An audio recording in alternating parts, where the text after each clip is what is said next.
Welcome to series explained. We are not safe here movie explained. कहानी start होती है Rachel से। Rachel जब नीता के घर पहुंची तो उसने उसको बताया कि उसे अजीब आवाजें सुनाई देती हैं और कभी कभी उसको डरावनी हेलुसिनेशन होती हैं। ये पहली बार नहीं होता, बचपन से ही उसके साथ ऐसा होता आया है।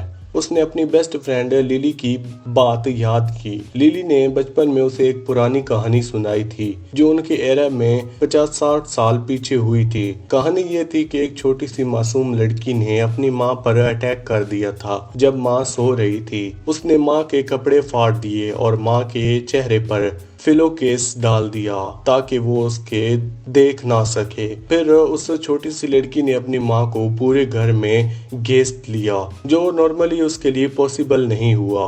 शायद कोई सुपर नेचुरल ताकत थी। आखिर में उसने माँ को एक कोलेस्ट के अंदर डाल दिया। कोलेस्ट इम्पोर्टेंट इसलिए है क्योंकि वो लड़की अक्सर अपने इनविजिबल दोस्त से कोलजेस्ट अंदर की बात करती है। उस दोस्त ने उसे कहा था कि मुझे अपनी माँ से मिलाओ। जब पुलिस पहुंची तो कोलेस्ट के अंदर माँ और बेटी दोनों बैठे थे।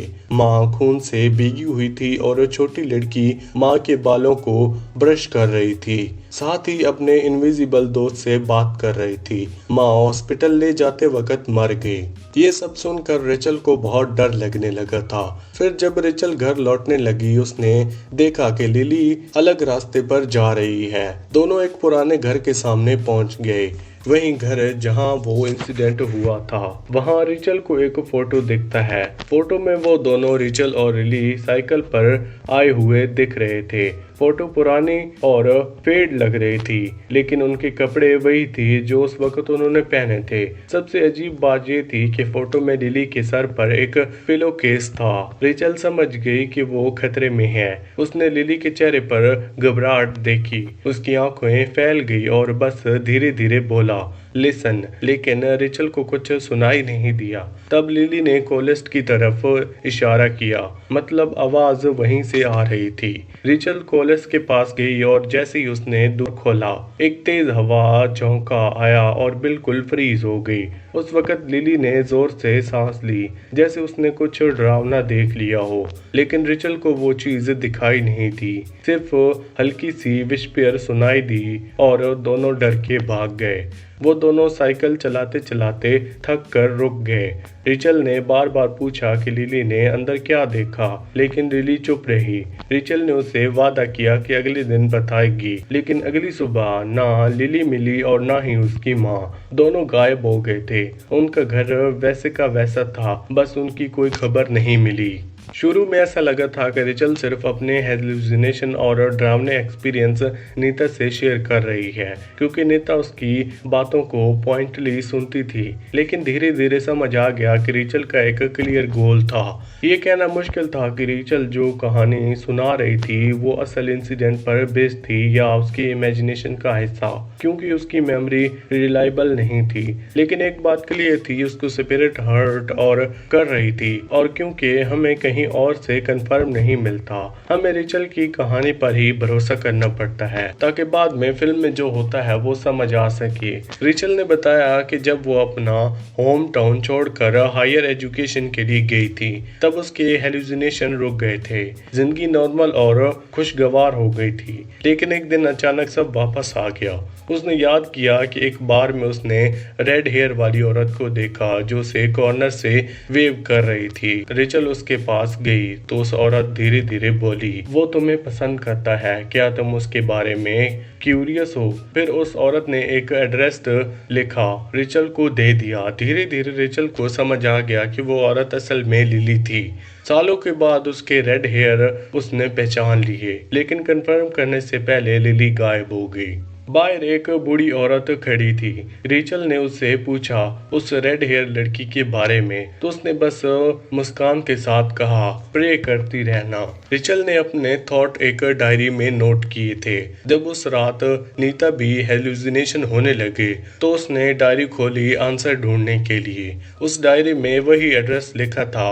नीता के रात के टाइम उस एड्रेस पर चली गई। वो घर एक्सेस रोड वाला पुराना और अबेंडन था। अंदर जाते ही उसका हर जगह विस्पर सुनाई देने लगे। खासकर एक अजीब सी उसकी उसे लगने लगा कि इस राज में उसका भी कुछ कनेक्शन है। नीता ने हिम्मत करके कॉलेस्ट खोला। अंदर एक ब्लड स्टेन पिलो था और एक फोटोग्राफ उसकी रिचल की। जैसे ही उसने फोटो देखी उसे लगा जैसे कोलेस्ट उसके अंदर खींच रहा है। विस्पर तेज होने लगी और नीता को लगने लगा कि कंट्रोल खो रही है, लेकिन किस तरह वो ब्रेक फ्री करके भाग गई और कार में बैठ गई। कुछ सालों बाद जब लिली फिर से रिचल को सामने आई और उसके वही अबैंडन्ड हाउस का एड्रेस दिया, इसका मतलब था कि डीमन अभी भी उसका पीछा कर रहे हैं। लिली एस्केप करना चाहती थी, समझ गई कि एस से लड़ा नहीं जा सकता। आखिर में उसने सरेंडर कर दिया। डीमन को हमेशा एक नए शिकार चाहिए होता है और रिचल ने नीता को उसके लिए चूज कर लिया। वो एल्डरली औरत कौन थी? शायद वही छोटी लड़की जो ओरिजिनल स्टोरी में थी। उसने नीता की आंखों को उसकी माँ की आंखों में कंपेयर किया, मतलब एक हिडन कनेक्शन था। ड्यूमन सभी विक्टिम्स एक तरह के एक चेन जुड़े हुए थे।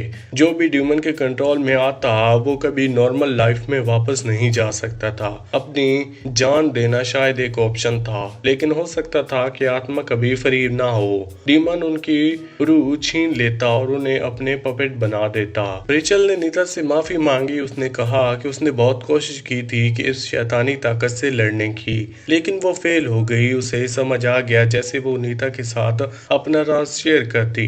डीमन नीता को बोला था, शायद कोलेस्ट में फोटो छोड़ने का ही इफेक्ट था कि नीता को रिचल के आने से पहले ही नाइटमेयर आने लगे। इसका मतलब है कि डीमन अभी भी नीता के अंदर था और अब सहारा उसका नेक्स्ट टारगेट थी। नीता ने शायद ट्राई किया होगा अपने आप से डील करने का, लेकिन वो फेल हो गई, बिल्कुल रिचल की तरह। नीता ने अपनी लाइफ को बचाने के लिए एक और इंसान को सेक्रीफाइस करने का रास्ता चुना। उसे पता था कि ये गलत है, लेकिन डीमन को पास करने का एक ही इकलौता ऑप्शन था। सायरन की आवाज ने कंफर्म कर दिया सब कुछ बिगड़ने वाला है। कुछ लोगों ने सोचा कि कहानी शायद जनरेशनल ट्रॉमा या अब्यूजिव की सिंबॉलिक स्टोरी है, लेकिन एंडिंग ने इस थ्योरी को सपोर्ट नहीं किया। डीमन सिंपली अनवेल्नरेबल औरतों को टारगेट करता था, उनकी जिंदगी पर कंट्रोल करके अंधेरा फैलाता था। जैसे थेरेपी में हम ट्रॉमा शेयर करते हैं और समझते हैं कि वैसे ही रिचल और नीता अपनी स्टोरीज दूसरों के साथ शेयर कर रही है,